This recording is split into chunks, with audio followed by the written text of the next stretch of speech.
Students, আজকে আমি তোমাদের জন্য নিয়ে চলে এসেছি নতুন একটা প্রবন্ধ রচনা, যেটা বিধ্বংসী ঝড় আমফান সম্পর্কে লেখা হয়েছে।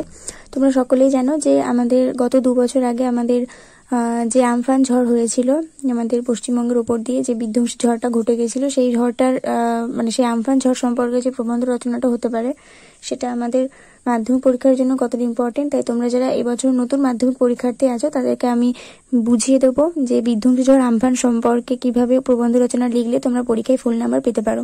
তোমরা যারা নতুন মাধ্যমিক পরীক্ষার্থী তাদেরকে বলছি তোমরা খুব ভালো করে শুনবে প্রবন্ধ রচনাটা, ভিডিওটা স্কিপ না করে একদম শেষ পর্যন্ত দেখবে, নইলে কিন্তু প্রবন্ধ রচনাটার ট্রিক্সগুলোকে তোমরা ভালো করে বুঝতে পারবে না। প্রবন্ধ শুরু করার আগে একটাই কথা বলবো, তোমরা যদি চ্যানেলে নতুন হয়ে থাকো তাহলে চ্যানেলটাকে সাবস্ক্রাইব করে নাও আর বেল নোটিফিকেশনটাকে অন করে দিও। তো দেখো আমি এখানে কি লিখেছি। আমাদের বিধ্বংসী ঝড় আমফানে সর্বপ্রথম একটা ভূমিকা দিয়েছি। বিধ্বংসী ঝড় আমফান রচনাটা ঠিক এমন হবে, এরকম যেন মনে না হয় যে তুমি মুখস্থ করে পরীক্ষায় লিখছো। এরকম হবে আমফান ঝড়টাকে তুমি নিজে চোখে প্রত্যক্ষ করেছো এবং সেই ঝড়ের মাঝখানে তোমার কি কি অভিজ্ঞতা হয়েছে, তুমি ঠিক কি অনুভব করেছো, এবং আমফান ঝড়ের যে বিভিন্ন পয়েন্টগুলো হতে পারে সেই পয়েন্টগুলোকে তোমরা বিস্তারিতভাবে আলোচনা করতে হবে। তো দেখো এখানে আমি প্রথমে ভূমিকা কি দিয়েছি। পৃথিবীতে সৃষ্টি তথা স্থিতির পাশাপাশি প্রলয়ও একইভাবে বিরাজমান। পৃথিবীর ওপর সভ্যতার বোঝা যখনই স্থাণুর মতন চেপে বসে, হয়তো তখনই বিশ্বের মাথায় নেমে আসে বিপর্যয়ের খাড়া। বিপর্যয় প্রাকৃতিক এবং মনুষ্যসৃষ্ট উভয় ধরনের হয়ে থাকে, যেমন খরা, বন্যা, ভূমিকম্প, সাইক্লোন, সুনামি ইত্যাদি। এখানে আমি প্যারা চেঞ্জ করেছি। প্যারা চেঞ্জ করে সেকেন্ড প্যারাতে আমি কি লিখেছি দেখো। প্রতিটি বিপর্যয়ই আপন বিধ্বংসী মহিমায় একটি সভ্যতাকে করে দিতে পারে সম্পূর্ণ বিপর্যস্ত। আমফান ঝড় বা সুপার সাইক্লোন হলো তেমন একটি বিধ্বংসী প্রাকৃতিক বিপর্যয়। এটি 2020 সালের মে মাসের দিকে ভারতবর্ষের উপকূলবর্তী দুটি রাজ্য উড়িষ্যা এবং পশ্চিমবঙ্গের উপর দিয়ে বয়ে গিয়ে সংশ্লিষ্ট অঞ্চলের জনজীবনকে প্রভূত ক্ষতি তথা সংকটের মুখে ফেলে দিয়েছিল। এখানে আমি ভূমিকাতে দিয়েছি আমফান ঝড় কিভাবে আমাদের এসেছিল এবং কিভাবে উদ্ভূত হয়ে আমাদের ক্ষতি করেছিল সেটা একটা হালকা আভাস দিয়েছি। এখানে আমি কিন্তু সবটা বিস্তারিতভাবে আলোচনা করিনি, আমি জাস্ট একটা হালকাভাবে আভাস দিয়ে আমি এখানে বলার চেষ্টা করেছি যে আমফান ঝড় আমাদের কাছে কতটা ভয়ঙ্কর ছিল। প্রথমে আমি এখানে উল্লেখ করেছি যে আমাদের বিপর্যয়গুলো কি কি ধরনের হয়ে থাকে, তার মধ্যে আমফান অন্যতম একটা বিপর্যয় ছিল আমাদের পশ্চিমবঙ্গের উপর যেটা হয়ে গেছে। এবার আমাদের সেকেন্ড পয়েন্ট কি হবে দেখো। আমাদের সেকেন্ড পয়েন্টে আছে আমফান কি। আমফান ঝড়টা আসলে ঠিক কি সেটা এবার আমরা এখানে আলোচনা করব। আমফান একটি ক্রান্তীয় ঘূর্ণিঝড় যা ভয়ঙ্করতার নিরিখে এই শতাব্দীর সেরা ঘূর্ণিঝড়। এর ইংরেজি শব্দ আমফান, একটি থাইল্যান্ড শব্দ যার অর্থ হলো আকাশ। 2004 সালে ঘূর্ণিঝড় আমফানের নামকরণ প্রস্তাব করে থাইল্যান্ড। 16 মে উৎপত্তি হয়ে এই ঝড় বিলুপ্ত হয় 21 মে 2020-তে। এবার দেখো আমাদের যে আমফান ঝড়টা সেটা কিন্তু একটা ক্রান্তীয় ঘূর্ণিঝড়। এই ঝড়টার প্রকৃতি হচ্ছে ক্রান্তীয় ঘূর্ণিঝড়। তো এই শতাব্দীর আমাদের 21 শতাব্দীর সব থেকে সেরা ঘূর্ণিঝড় হলো আমফান। এই আমফানের ইংরেজি শব্দ হচ্ছে আমপান, যার ইংরেজি স্পেলিংটা হচ্ছে UMPUN। আমপান হচ্ছে একটা থাইল্যান্ড শব্দ যার আক্ষরিক অর্থ হচ্ছে আকাশ।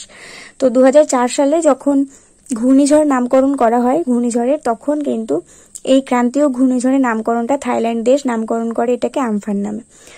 আমাদের আমফান ঝড়টা উৎপত্তি হয়েছিল 16 মে 2020 সালে। তারপরে এই ঝড়টা বিভিন্ন জায়গায় এর ধ্বংসলীলা চালাতে চালাতে আস্তে আস্তে 21 মের দিকে শক্তি হারিয়ে বঙ্গোপসাগরের দিকে নিষ্ক্রিয় হয়। এইখানটা আমাদের আমফান কি পয়েন্ট শেষ হওয়ার পরে দেখো তারপরে আমাদের ঝড়ের স্বরূপ কি আছে। ঝড়ের স্বরূপ পয়েন্ট আছে। ঝড়ের স্বরূপ পয়েন্টে আমরা কি লিখেছি।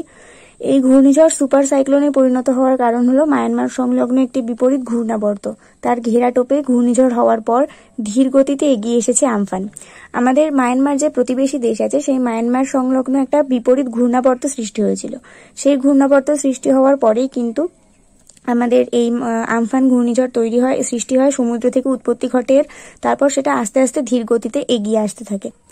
গতি ধীর থাকায় দফায় দফায় শক্তিও সঞ্চয় করে ঝড়টি, কারণ 18 মে বিকেল 5:30টায় দীঘা থেকে এই ঝড় 1200 কিমি দূরে ছিল। প্রথমে আমফানের গতি কিন্তু অতটা শক্তিশালী হয়নি। প্রথমে আমফান ধীর গতিতে আস্তে আস্তে এগিয়ে আসতে থাকে আমাদের পশ্চিমবঙ্গে বা উড়িষ্যার দিকে। তখন 18 মে যখন বিকেল 5:30টার দিকে যখন আমফান ঝড়ের খবর নেওয়া হয় তখন জানা যায় যে আমফান ঝড় তখনও দীঘা থেকে আমাদের যে পশ্চিমবঙ্গের বিখ্যাত যে পর্যটন কেন্দ্র আছে দীঘা থেকে 1200 কিমি দূরে ছিল। তা 48 ঘন্টায় মাত্র 340 কিমি সরে যায় এবং পরের 48 ঘন্টায় 860 কিমি পথ পেরিয়ে সরাসরি পশ্চিমবাংলার উপকূলবর্তী অঞ্চলে ঢুকে পড়ে। দ্রুতগতি না থাকলে তা আরো বেশিক্ষণ তাণ্ডব চালাতে পারত। এখানটা আমি প্যারা চেঞ্জ করেছি, প্যারা চেঞ্জ করে আমি সেকেন্ড প্যারায় কি লিখেছি দেখো। ঘূর্ণিঝড়ের লেজের ঝাপটে মেদিনীপুর, 2 চব্বিশ পরগনা, কলকাতা, হুগলি ও হাওড়ায় তা ভয়ঙ্কর রূপ নেয়। সঙ্গী হয় ভারী বৃষ্টি। এখানে দেখো কোন কোন জেলাতে আমফান তাণ্ডব লীলা চালিয়েছিল। 2 চব্বিশ পরগনা মানে উত্তর চব্বিশ পরগনা, দক্ষিণ চব্বিশ পরগনা জেলাতে, কলকাতার দিকে, আর হুগলি আর হাওড়াতে। তাছাড়া অন্য কোনো জেলায় কিন্তু আমফানের প্রভাবটা আমরা দেখতে পাইনি। আর তার সঙ্গে যেরকম আমফান ঝড় হয়েছিল তার সঙ্গে কিন্তু ভীষণভাবে ভারী বৃষ্টিও হয়েছিল। 1 সেকেন্ডের জন্য কিন্তু আমফান ঝড়টা বিরাম নেয়নি। এর সর্বোচ্চ গতি ঘন্টায় 270 কিমি 3 মিনিট ও 280 কিমি 1 মিনিট স্থায়ী হয়েছিল। তখন মনে হয়েছিল বাড়িগুলো দুলছে ও গাছপালা এবং বাড়িগুলিও যেন ঝড়ের সঙ্গী হতে চায়। এই জায়গাটা স্থানীয় হবে না, মানে এই জায়গাটা যে আছে 270 কিমি 3 মিনিট ও 280 কিমি 1 মিনিট স্থায়ী হয়েছিল, এই জায়গাটা কিন্তু অন্তঃস্থটা হবে না, এটা তোমরা কেটে দিও। তাহলে এখানে দেখো যখন ঝড়ের গতি ঘন্টায় 270 কিমি উঠেছিল সেটা মাত্র 3 মিনিট স্থায়ী হয়েছিল। 3 মিনিট 270 কিমি গতিবেগে আমফান ঝড়টা হয়েছিল। আর তারপর যখন 280 কিমি হলো আমফান ঝড়ের গতিবেগটা, তখন প্রচন্ড বেগে ঝড়টা হয়েছিল এবং সেটা শুধুমাত্র 1 মিনিট স্থায়ী হয়েছিল। তাহলে 3 মিনিট আর 1 মিনিট ধরে 270 কিমি এবং 280 কিমি গতিবেগে ঝড়টা হয়েছিল এবং তখন যেন মনে হয়েছিল বাড়িগুলো দুলছে এবং গাছপালা এবং বাড়িগুলো যেন ঝড়ের সঙ্গে উড়ে যাবে, এরকম কিছু মনে হয়েছিল। এই জায়গাটা আমাদের এই পয়েন্টে শেষ হয়েছে। তারপরে আমাদের পয়েন্ট কি আছে, ঝড়ের প্রকৃতি। আমাদের আমফান ঝড়ের প্রকৃতিটা এবার আমরা এখানে আলোচনা করে নেব। বাংলায় আঘাত করা ঘূর্ণিঝড়গুলির মধ্যে তীব্রতার নিরিখে 1852 সালের পর এটি পঞ্চম। 1852 সাল থেকে আমাদের পশ্চিমবাংলায় যতগুলো ঘূর্ণিঝড় হয়েছে তার মধ্যে 5 নম্বর হচ্ছে আমাদের আমফান, যেটা আমাদের বাংলার উপর প্রচুর ক্ষতি সাধন করেছে। 20 মে বিকেলবেলা থেকে এই ঝড় তাণ্ডব দেখাতে শুরু করেছিল এবং সন্ধ্যা 6টা থেকে 9টা পর্যন্ত, কোথাও ভোর পর্যন্ত তাণ্ডব চলেছিল, যার তুলনা নাকি 100 বছরেও পাওয়া যায় না। যখন 20 তারিখ মে মাসের 20 তারিখ বিকেলবেলা থেকে এই ঝড় পশ্চিমবাংলায় ঢুকে পড়ে পুরোপুরিভাবে এবং পশ্চিমবাংলার বিভিন্ন জেলায়, ওই আমি উপরে যে জেলাগুলো উল্লেখ করলাম সেই জেলাগুলোতে তাণ্ডব চালাতে থাকে এবং কিছু কিছু জায়গায় সন্ধ্যে 6টা থেকে রাত 9টা পর্যন্ত চলেছিল এবং কিছু কিছু জায়গায় সন্ধ্যে 6টা থেকে পরের দিন ভোর পর্যন্ত তাণ্ডব লীলা চলেছিল। তার মধ্যে কিন্তু উল্লেখযোগ্য একটি জেলা হচ্ছে উত্তর চব্বিশ পরগনা জেলা। উত্তর চব্বিশ পরগনা জেলার বেশ কিছু জায়গায় মানে গাইঘাটা, বাগদা, ওইসব স্থানগুলোর জায়গাতে সন্ধ্যা 6টা থেকে পরের দিন ভোর পর্যন্ত কিন্তু তাণ্ডবলীলা চলেছিল। তো এই যা তাণ্ডবলীলা চলেছিল এরকম তুলনা কিন্তু গত 100 বছরেও পাওয়া যায় না। এখানে আমরা প্যারা চেঞ্জ করেছি, প্যারা চেঞ্জ করে তারপরে প্যারাটাতে আমরা কি লিখতে পারি, তারপরে প্যারাটাতে দেখো আমরা লিখেছি পূর্ব কলকাতা ঘেঁষে বেরিয়ে গিয়েছিল ঘূর্ণিটা। তারপরে রাজারহাট, মিনাখা, হাড়োয়া, বাদুড়িয়া, বসিরহাট, স্বরূপনগর, গাইঘাটা এই অক্ষ ধরেই আমফান এগিয়ে চলে উন্মত্তের মতো। তাহলে আমরা এখানে কোন কোন অঞ্চলে আমফান ঝড় জোরালো হয়েছিল সেইগুলো উল্লেখ করেছি। প্রথমে পূর্ব কলকাতা ঘেঁষে বেরিয়ে যায়, তারপরে ওই সাইডে যে রাজারহাট, মিনাখা, হাড়োয়া, বাদুড়িয়া এদিকে, এবার বসিরহাট, স্বরূপনগর, তারপর গাইঘাটা কিন্তু সম্পূর্ণ এইদিকে ঢুকে যায়, মানে গাইঘাটা কিন্তু সম্পূর্ণ বনগা সাইডে ঢুকে যাচ্ছে। তাহলে ওইখানে পর্যন্ত ওই পর্যন্ত আমফান এগিয়ে চলে উন্মত্তের মতো। সম্পূর্ণ নিষ্প্রদীপ, চারিধারে নিচ্ছিদ্র অন্ধকার, কানে তালা লাগানো ঝিঝির ডাক আর কোলাব্যাঙের নিরন্তর গোঙানি। এবার আমাদের এতক্ষণ পর্যন্ত কোন অঞ্চলে কতটা জোরালো হয়েছে, কতটা গতিবেগে হয়েছে এগুলো উল্লেখ করা হলো। এবার দেখো আমফানের জন্য প্রকৃতিটা কেমন হয়েছিল, ঠিক কতটা ভয়ঙ্কর হয়েছিল বা ঠিক প্রকৃতিটা কিরকম রূপ ধারণ করেছিল সেটা আমরা একটু সাহিত্যের আকারে লিখবো, কারণ প্রবন্ধ রচনার মধ্যে সবসময় সাহিত্যের রসটা খুবই ইম্পর্টেন্ট। বাংলা রচনা মানেই তার মধ্যে একটু নিজস্ব ভাষা, একটু নিজস্ব সাহিত্য রস অ্যাড করতে হয়। তো এখানে দেখো এবার আমাদের আমফানের জন্য প্রকৃতি ঠিক কি রূপ ধারণ করেছিল সেখানে আমরা সাহিত্য দিয়ে একটু ভালো করে সাজিয়ে গুছিয়ে লিখবো। এখানে দেখো আমফানে আমাদের কি প্রকৃতি কি রূপ ধারণ করেছিল এই জায়গাটা আমরা লিখবো। এই অক্ষ ধরেই আমফান এগিয়ে চল উন্মতের মতো। তারপর সম্পূর্ণ নিষ্প্রদীপ, চারিধারে নিচ্ছিদ্র অন্ধকার, মানে চারিদিকে কোথাও কোনো প্রদীপ জ্বলছে না, একদম সম্পূর্ণ অন্ধকার। সেই অন্ধকারে কানে তালা লাগানো ঝিঝির ডাক আর কোলা ব্যাঙের নিরন্তর গোঙানি। একে গৃহপক্ষের রাত, তারপর ঘন কালো আকাশ, রাস্তা জুড়ে মহিরুহের পতন এবং সঙ্গে ভয়, নিরাশ্রয়তা এবং অনেকে সর্বসাধারণের স্মৃতিতে ভরপুর হয়ে থাকবে এই সর্বগ্রাসী। এখানে একটা কথা তোমাদেরকে বলে দিচ্ছি, যারা মুখস্থ করতে পারো ভালো তারা এখানে এই পয়েন্টটা লিখবে। যারা ভালো মুখস্থ করতে পারো না তাদের জন্য আমি একটা সহজ পয়েন্ট বলে দিচ্ছি, কারণ সবার আইকিউ সমান হয় না। এখানে যারা ভালো মুখস্থ করতে পারো না, যাদের মুখস্থ বিদ্যাটা ভালো নেই, তারা একটু অন্যরকম ভাবে লিখতে পারো যে সম্পূর্ণ কালো অন্ধকারের মধ্যে কৃষ্ণপক্ষের রাতে আমফান ঝড়টা দানবের মতন ধেয়ে এসেছিল এবং রাস্তার ওপর অনেক নিরাশ্রয়ী মানুষদের ওপর অত্যন্ত বাজেভাবে হামলা করেছিল। এই সর্বগ্রাসী ঝড়টা গা ছমছমে রাতে স্মরণীয় হয়ে থাকার মতন একটা ঝড় ছিল। রাস্তায় বিদ্যুতের খুঁটি উপড়ে পড়েছিল, টিনের চাল উপড়ে পড়েছিল এবং দুই ধারের অন্ধকার চিরে প্রকৃতি রুদ্ররূপ ধারণ করেছিল। ব্যাস, এই পয়েন্টটুকুর মধ্যে তোমাদেরকে মানে এই যে অঞ্চলগুলোকে উল্লেখ করার পরপর তোমাদেরকে এই পয়েন্টটা উল্লেখ করতে হবে। আর যারা মুখস্থ করতে পারো তারা কিন্তু ওই সহজভাবে লিখবে না, যারা মুখস্থ করতে পারো তারা আমার এইটাই লিখবে, আমি যেটা লিখেছি সেটাই লিখবে, তাহলে নাম্বারটা ভালো আসবে। কারণ ভালো ছাত্রীদের লেখার সঙ্গে সবসময় অন্য একটা পার্থক্য রাখতে হয়। এখানে আমি যেরকম ভাবে লিখেছি, সম্পূর্ণ নিষ্প্রদীপ, চারিধারে নিচ্ছিদ্র অন্ধকার, কানে তালা লাগানো ঝিঝির ডাক আর কোলাবাঙের নিরন্তর গোঙানি, একে গৃহপক্ষের রাত, তারপর ঘন কালো আকাশ, রাস্তা জুড়ে মহিরুহের পতন এবং সঙ্গে ভয়, নিরাশ্রয়তা এবং অনেকের সর্বস্ব হারানোর স্মৃতিতে ভরপুর হয়ে থাকবে এই সর্বগ্রাসী। বৃষ্টি ভয়াবহ গা ছমছমে এক রাত, রাস্তায় উপড়ে পড়েছে বিদ্যুতের খুঁটি, টিনের চাল, দুধারে অন্ধকার, চিরে প্রকৃতির সেই রুদ্ররোষের আভাস, খোলা আকাশের নিচে আশ্রয় হারিয়ে অনেক নিরাশ্রয় মানুষ যেন শ্মশানের ভয়াবহতাকে নিরীক্ষণ করছে। এই পর্যন্ত তোমাদের হচ্ছে এই পয়েন্টটা শেষ হলো। তো এই জায়গাটা মনে রাখবে, আমি যেটা বলে দিলাম, যারা মুখস্থ করতে পারো না, যাদের মুখস্থ বিদ্যা ভালো নেই, তারা বানিয়ে ওইটুকুই লিখতে পারবে, আর যেটা আমি বলে দিলাম সহজ ভাষায়। আর যারা মুখস্থ করতে পারো, যারা লিখতে পারো ভালো ভাষা দিয়ে, তারা কিন্তু আমার এইটাই লিখবে। এরপরে আছে আমফানের জন্য কি কি ক্ষয়ক্ষতি হয়েছিল, সেগুলো আমরা এবার আলোচনা করে নেব। আমফানের জন্য ক্ষয়ক্ষতি হয়েছিল, দেখো এখানে তখন আমাদের যখন আমফান ঝড়টা হয়েছিল তখন আমাদের কোভিড-19 পরিস্থিতি চলছিল। কোভিড-19 পরিস্থিতির মধ্যে আমাদের আমফান ঝড়টা হয়েছিল। তখন সবে কোভিড-19 পরিস্থিতিটা ঘোষণা করা হয়েছে যে যেন বাইরে থেকে কেউ না বেরোয়, সবাই যেন লকডাউনটা ভালো মতন পালন করে। তার মধ্যে আমাদের আমফান কিন্তু চলে এসেছিল। তো এখানে দেখো আমরা কি লিখেছি, কোভিড-19 পরিস্থিতিতে আর এক দুর্যোগ হলো আমফান, সমগ্র বঙ্গবাসীকে আতঙ্কের মধ্যে পৌঁছে দিল, চারিদিকে পরিযায়ী শ্রমিকের নিরন্নতা, বেসরকারি ক্ষেত্রে কর্মী ছাঁটাই, করোনার মতো রোগকে মোকাবিলা করা, তারপর আবার দুর্যোগ, জনজীবন অবরুদ্ধ, লক্ষ লক্ষ মানুষের আশ্রয়হীনতা ও নিরন্নতা হলো এই ঘূর্ণিঝড়ের ফল। দেখো, যখন আমাদের কোভিড-19 পরিস্থিতি চলছিল তখন আমাদের কারখানাতে কাজ ছিল না, শিল্পের সমস্ত জিনিসপত্র উৎপাদন করা বন্ধ হয়ে গিয়েছিল। আর আমাদের যে সমস্ত শ্রমিকরা আছে যারা কারখানাতে কাজ করে, শিল্প কারখানায় কাজ করে, তাদেরকে কিন্তু সেখানে প্রচুর পরিমাণে কর্মী ছাঁটাই চলছিল। সেখানে মাইনে দিতে না পারার জন্য অনেক কর্মীদেরকে ছাঁটাই করে দেওয়া হচ্ছিল, কাজ থেকে বাদ দিয়ে দেওয়া হচ্ছিল। তারপরে আবার করোনার মতন রোগকে মোকাবিলা করার জন্য লকডাউনে প্রত্যেকটা মানুষকে বাড়ি বসে থাকতে হচ্ছিল, কোনো ইনকাম ছিল না, বাড়ি বসে সকলকে রোগের সঙ্গে লড়তে হচ্ছিল। সেই সময়টায় আমাদের জনজীবন অবরুদ্ধ হয়ে গিয়েছিল। তারপরে আবার আমফান ঝড় এসে আমাদের উপর হামলা করে। তো চারিদিক থেকে জনজীবন অবরুদ্ধ হয়ে গিয়েছিল, লক্ষ লক্ষ মানুষ আশ্রয় হারিয়ে ফেলেছিল। লকডাউনে যদিও বা সকলে বাড়িতে বসে কোনো না কোনোভাবে একটু অন্নসংস্থান করে সবাই থাকছিল, কিন্তু তার মধ্যে আমফান ঝড় এসে সকলের আশ্রয়টা একদম উড়িয়ে নিয়ে চলে যায়, যার জন্য মানুষ আশ্রয় হারিয়ে ফেলে। এবং তখন তখন অন্ন সংস্থান করাটাও খুব কঠিন হয়ে পড়ে এবং যার জন্য নিরন্নতার সম্মুখীনও হতে হয় তাদেরকে। চাষির ফসল নষ্ট, মাঠে নোনা জল, ঘরবাড়ি বিধ্বস্ত, স্বজন হারানো এবং সর্বোপরি ভয় ও আতঙ্ক মানুষকে গ্রাস করেছিল।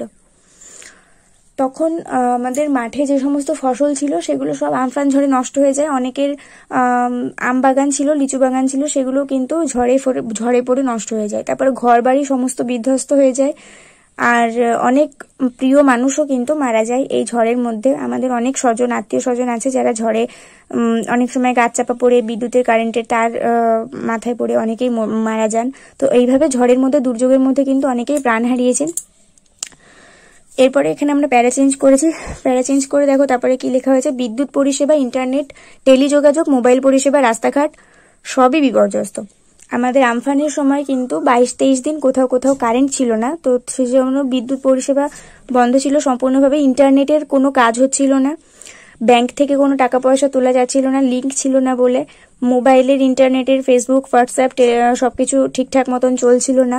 টেলিযোগাযোগ মানে টেলিফোন, ল্যান্ডলাইন এগুলো ঠিকঠাক হচ্ছিল না। মোবাইল ফোনে কারোর সঙ্গে ঠিকঠাক করে কন্ট্যাক্ট করা যাচ্ছিল না, মোবাইল ফোনে চার্জ দেওয়া যাচ্ছিল না। আমাদের রাস্তাঘাট সমস্ত অবরুদ্ধ হয়ে গিয়েছিল, গাছ পড়ে, কারেন্টের তার পড়ে আমাদের সবকিছু অবরুদ্ধ হয়ে গিয়েছিল। প্রবীণ নাগরিক, অসুস্থ ব্যক্তিরা বিদ্যুতের, পানীয় জলের অভাবে একাকিত্বে পর্যবসিত হয়েছিল।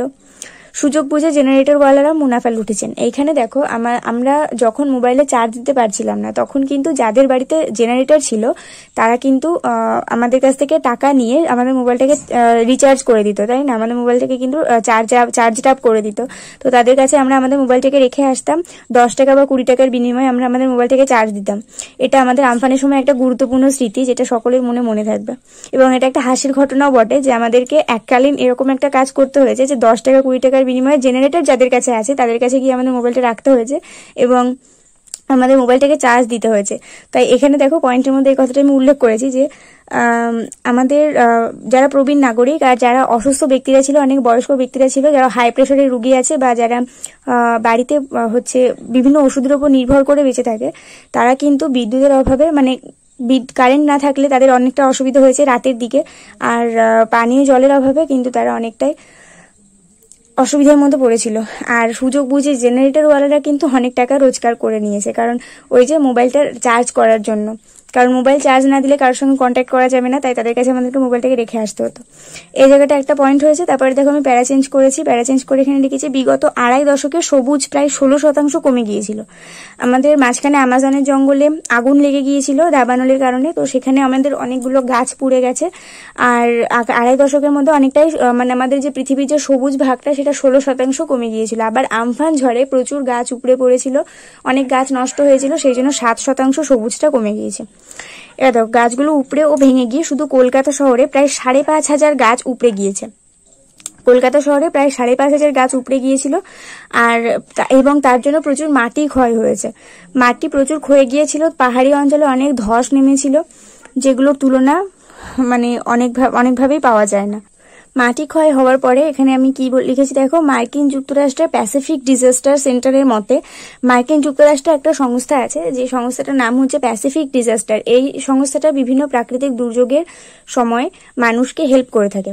এই প্যাসিফিক ডিজাস্টার সেন্টার তখন বলে যে বাংলাদেশ আর ভারতের প্রায় 3,79,00,000 মানুষের ক্ষতি সাধন করে এই আমফান ঝড়। আমাদের জনসংখ্যা হচ্ছে 130 কোটি, 130 কোটির মধ্যে 3,79,00,000 মানুষেরই প্রচুর ক্ষতি সাধন করে আমফান ঝড়।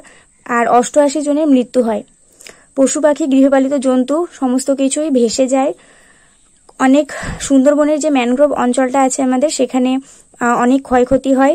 আর কৃষিকার্যের ক্ষেত্রে ধান, তিল, সবজি এগুলো তো সব ডুবেই যায়। আর পুকুরের মাছ, যারা পুকুরে মাছ চাষ করে, যাদের ভেড়ি আছে, তাদেরও কিন্তু প্রচুর ক্ষতি হয়েছিল। তবে আমফান ঝড়ে আমাদের অনেক দিক থেকে অনেক কিছু ক্ষতি হয়েছে। এইখানে আমাদের এই পয়েন্টটা শেষ হচ্ছে। এরপরে আমরা ত্রাণ ও উদ্ধার কার্যে চলে যাব। এরপর ত্রাণ ও উদ্ধার কার্য পয়েন্টে দেখো কি লেখা হয়েছে, আমফান ঝড় থেকে সকলকে কিভাবে ত্রাণ দেওয়া হলো, কিভাবে সকলকে উদ্ধার করা হলো, কিভাবে সরকার আমাদের পাশে দাঁড়িয়েছে, সেইগুলো এখানে উল্লেখ করতে হবে। যে কোনো বিপর্যয়ের ক্ষেত্রে প্রধান কাজ হলো ত্রাণ ও পুনর্বাসন। সেদিক থেকে কোভিড পরিস্থিতিতেও দুর্গত মানুষের পাশে দাঁড়িয়েছে সরকার ও স্বেচ্ছাসেবী সংস্থা। অনেক ভলেন্টিয়ার্সরা ছিল আমাদের আমফান ঝড়ে। যে সমস্ত মানুষ একেবারেই নিরস্ত্রয় হয়ে পড়ে, যাদের ঘর বাড়ি উড়ে যায়, তারা রাস্তায় বসে পড়ে, এবং তাদের পাশেও ভলেন্টিয়ার্সরা ছিল এবং আমাদের সরকার অনেকভাবে সাহায্য করেছে। মুখ্যমন্ত্রী দ্রুত গতিতে প্রশাসনিক তৎপরতায় দুর্গত অঞ্চলে খাদ্য আশ্রয়ের ব্যবস্থা, ঔষধপত্র, বিদ্যুৎ, রাস্তাঘাট পরিষ্কার প্রভৃতির কাজ সম্পন্ন করে দুর্গত মানুষদের পাশে থেকেছেন। হেলিকপ্টার, স্পিড কোড নামিয়ে দুর্গতদের উদ্ধার করা হয়েছে। প্রধানমন্ত্রী ঝড় বিধ্বস্ত অঞ্চল পরিদর্শন করেছেন মুখ্যমন্ত্রীর সঙ্গে এবং 1,000 কোটি টাকা সাহায্য দিয়েছেন।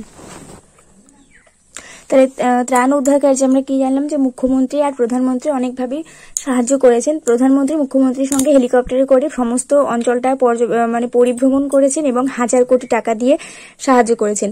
পুনর্বাসনের লক্ষ্যে দুর্গতদের সাহায্যার্থে সরকার দ্রুত ব্যবস্থা নিয়েছেন, সরাসরি দুর্গতদের ব্যাংক অ্যাকাউন্টে অর্থ সাহায্য করেছেন। আমাদের আমফান ঝড়ের সময় ক্ষতিপূরণ হিসেবে আমাদের সকলকে একটা অ্যামাউন্ট দেওয়া হয়েছিল ব্যাংক অ্যাকাউন্টে ক্ষতিপূরণ হিসেবে। সেই কথাটা এই পয়েন্টে উল্লেখ করা হয়েছে।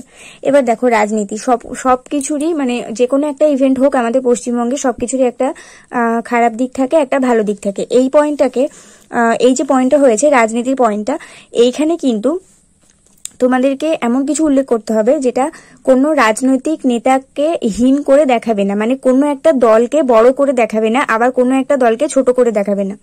এখানে তোমাদেরকে এমন ভাবে পয়েন্টটা সাজাতে হবে যেন মনে হয় যে সবাই সমান। এখানে বলতে হবে যে আমাদের পশ্চিমবঙ্গে যে রাজনৈতিক ব্যবস্থাটা আছে সেখানে কিন্তু সকলেই, মানে সবাই সবসময় জনগণের স্বার্থটা দেখে না। হ্যাঁ ঠিক আছে, সেই মুখ্যমন্ত্রী প্রধানমন্ত্রী সবাই আমাদেরকে সাহায্য করেছে, কিন্তু তারা যে তাদের নির্বাচনের সময় তাদের স্বার্থটা দেখবে না, এটা কিন্তু হতে পারে না। এটা আমরা এখানে একটু অন্যভাবে উল্লেখ করব। পশ্চিমবঙ্গ দীর্ঘদিন ধরে রাজনীতির প্যারাডাইস। অনেক নেতা অপেক্ষা করে থাকেন এই ধরনের বিপর্যয়ের জন্য। ঝড় তাদের টাটকা ইস্যু তুলে দিয়ে যায় এবং সংবাদ মাধ্যম হয় তাদের দোসর। রাজায় রাজায় যুদ্ধ হয় আর উলুখাগড়ার প্রাণ যায়, কারণ ভোটের জ্বালা বড় জ্বালা। 2021 নির্বাচন থাকায় নেতারা কোভিড-19কে পরোয়া না করে নেমে পড়েন রাজনীতিতে। ত্রাণ নিয়ে চলে দলবাজি, অভিযোগ ওঠে স্বজন পোষণের কথাও ওঠে, টিকে থাকে তর্ক বিতর্ক। আমাদের যখন আমফান ঝড়ে ত্রাণ নেওয়ার কথা এসেছিল তখন একবার এই দল আমাদেরকে ত্রাণ দিয়েছে, একবার ওই দল ত্রাণ দিয়েছে। আবার আমরা যাতে ভোট দিয়ে তাদেরকে জেতায় তার জন্য কিন্তু তারা অনেক রকম প্রচার করেছে। তাহলে কোভিড-19 পরিস্থিতিটা ভুলে গিয়ে তারা আমফান ঝড়ের ক্ষতিপূরণ নিয়ে পড়ে থাকে এবং তর্ক বিতর্ক চলতে থাকে, ত্রাণ নিয়ে দলবাজি চলে, অভিযোগ ওঠে, স্বজন পোষণের কথাও ওঠে। এইভাবে কিন্তু রাজনীতিটা তখন আমাদের পয়েন্টে আমরা এখানে অ্যাড করতে পারি। তারপরে দেখো উপসংহার। এতক্ষণ আমরা যা যা বললাম সেগুলো উপসংহার একটু ভালো করে আমাদের আলোচনা করে নিতে হবে। উপসংহারে দেখো, 2020 সালের আমফান ঘূর্ণিঝড় করোনা পরিস্থিতিতে সকলের কাছে স্মরণীয় হয়ে থাকবে। প্রকৃতির কাছে মানুষের অসহায়তার চোখে আঙুল দিয়ে দেখিয়ে দিয়েছে আমফান। প্রাণহানি, শস্যহানি, ক্ষয়ক্ষতি, আতঙ্ক, ভয়, নিরাশ্রয়তা এবং অনেকের সর্বস্ব হারানোর স্মৃতিতে ভরপুর হয়ে থাকবে এই সর্বগ্রাসী ভয়ঙ্কর ঘূর্ণিঝড় আমফান। এখানে আমাদের এইটুকুতে উপসংহার শেষ। আমরা আমাদের প্রকৃতির ধ্বংসলীলার কাছে যে একেবারেই অসহায়, মানুষ এতটা উন্নত হয়েও যে প্রকৃতি যদি রেগে যায়, প্রকৃতি যদি রুদ্ররূপ ধারণ করে, তাহলে মানুষের কিছু করার থাকে না সেখানে। সেটা আমাদের আমফান ঝড় আর একবার চোখে আঙুল দিয়ে বুঝিয়ে দিয়ে গেছে এবং এখানে এইভাবে আমাদের উপসংহার পয়েন্টটা শেষ হবে। এইভাবে তোমরা লিখলে আমার আশা করছি যে তোমরা প্রবন্ধ রচনাটা ভালো করে কমপ্লিট করতে পারবে এবং পরীক্ষায় ভালো নাম্বার পেতে পারবে।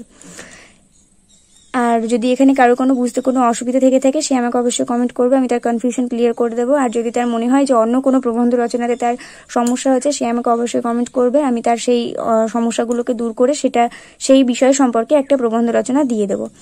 তো এই পর্যন্ত আজকেই।